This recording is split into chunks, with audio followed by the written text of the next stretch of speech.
Welcome, ladies. Welcome back to this week's episode. Straight off the bat, I've got a question for you. Is bigger better? You know, with the rising costs of energy as they seem to be going up day in and day out, sometimes hour by hour, is owning a bigger home a smart thing? Is it a good idea to have a bigger car?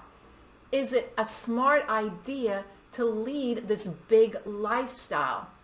You know, we were taught when we were younger, certainly I was, that bigger is best, and that it's the American dream to own more, and bigger. My question also to you is this outdated, this mindset? And or were we taught a lie? And that's what this episode is all about. Is bigger better? Now, before I start, these are solely my opinions. They're my questions that I pose to you. I don't mean to offend anyone. If I do, I apologize in advance. If you're thinking along these lines, well, then this video is really for you. And if you have complete doubts about it, well, just stick around and listen, because I might just twig something that will make you think a wee bit differently. I'm going to start off first with housing and with your home. And certainly over the last number of years, the actual square footage of the homes that we live in and that are being built have gotten larger and larger and larger. Let me tell you the stats. The average house square footage in 2021, which was just a few months ago, was 2,500 square feet. And then in the year 2000, it was 2,000 square feet. In 1980, it was 1,600 square feet. And in the 1950s, which was, I was at the end, but in the 1950s, the average square foot house in the United States was 950 square feet.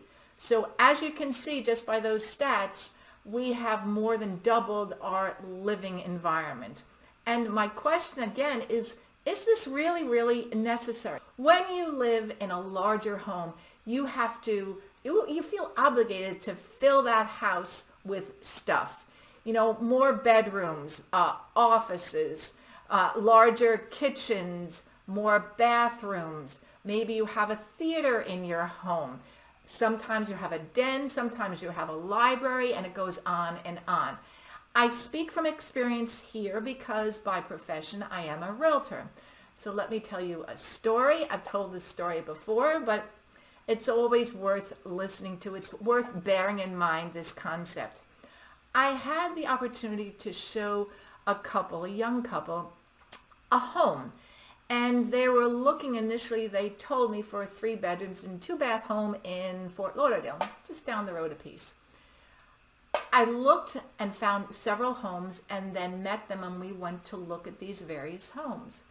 And the first home that we went into, they really liked. But as we toured from one bedroom to the other, to the third one, which was going to be what I thought a guest bedroom, well, they were hesitant about it. And it was a good sized room, only to find out later, looking at other homes with them, that yes, they were going to have a master bedroom and then a guest bedroom, but that third bedroom wasn't actually a bedroom.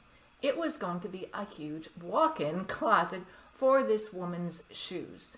Now, when I found out it was for her shoes, I literally had to do everything to hold up my mouth, because I thought, oh my word, of all the homes I've shown this couple, and all the different sizes of the homes and the bedrooms, which were large, this woman needed a home for her shoes. And to me, that's just a symptom of what we're talking about now. When you have a larger home, you have more gadgets. The kitchen might have a coffee maker and food processor and toasters and microwave ovens and convection ovens. It just grows and grows and grows because you have all this space and you've got to fill the house up with these items. And then, of course, when you have a larger home, they're typically built with 2-3 car garages. So then you have to fill the garages with cars and more stuff. As you grow into this house, there's a lot of work that needs to be done to maintain the house. So maybe you have a cleaner, maybe you have a gardener, someone to do the landscaping outside. If you live, for example, down here in South Florida, you will have somebody to do the pool. And it just goes on and on and on. Which very nicely leads me into when you have this bigger lifestyle, this bigger home, well, then you need to spend more money on it. Not only in the house, in the upkeeping of the home, larger roof, longer driveway. You also have running costs that are larger. You have a bigger home. It's much more expensive to heat a 2,500 square foot home than it is to heat a 1,000 square foot home. So your running costs are going up. Electricity, heating, water, on and on and on. And now that you've got this bigger home and all those running costs, you might need to get another job, a second or third job. Another story. I remember one time coming home to visit my mother, because at the time I was living in England. And I remember sitting by the swimming pool, reading a book, and this woman very nicely came over to me and chatted to me. And she said that she was sunning herself in the pool area because she had to go to her second job. And I was so surprised. I thought, 2 jobs? Why do you need 2 jobs? And I remember running home to a family member and saying, do you have to work 2 jobs in this country? Why is this so? And it's because our lifestyle is getting bigger. And with that, with this bigger lifestyle that you've created for yourself, and now that you have to have 2, maybe 3 jobs, you might be running from one job to the next job. And you're driving a bigger car that's fitting into your 3 or 4 car garage. You buy a larger car to make it easier for you to go from job 1 to job 2, or to gather all your stuff for your larger home. And in doing that, that larger car essentially becomes another room in your living environment, and then you'll need to get somebody to take care of that. More costs that are involved.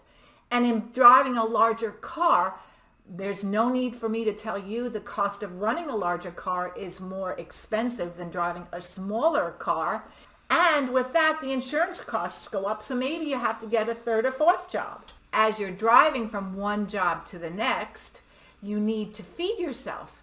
And so since you don't have any time because you're working to live this bigger lifestyle, you pull into one of those fast food restaurants and you order yourself a bigger Mac. As you go from one job to the next job inactive, you're affecting your health because you're not eating well, you're not exercising because you simply do not have the time. And way back on the ranch, your family is preparing food for themselves, or maybe they're going through their own drive-through. And so this is hurting their health as well.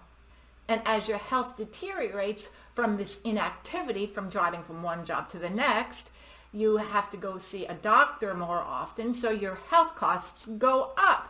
In addition, as you're leading this bigger life, having to work really, really hard to support this lifestyle that you've created for yourself and your family, and the family that is at home cooking for themselves or fending for themselves or going through their own drive-through, then the rearing of the children and the grandchildren is being left maybe to the television or maybe to some third party that really has no vested interest in the care of your children. And is this affecting society? So I pose to you, is bigger better? You tell me.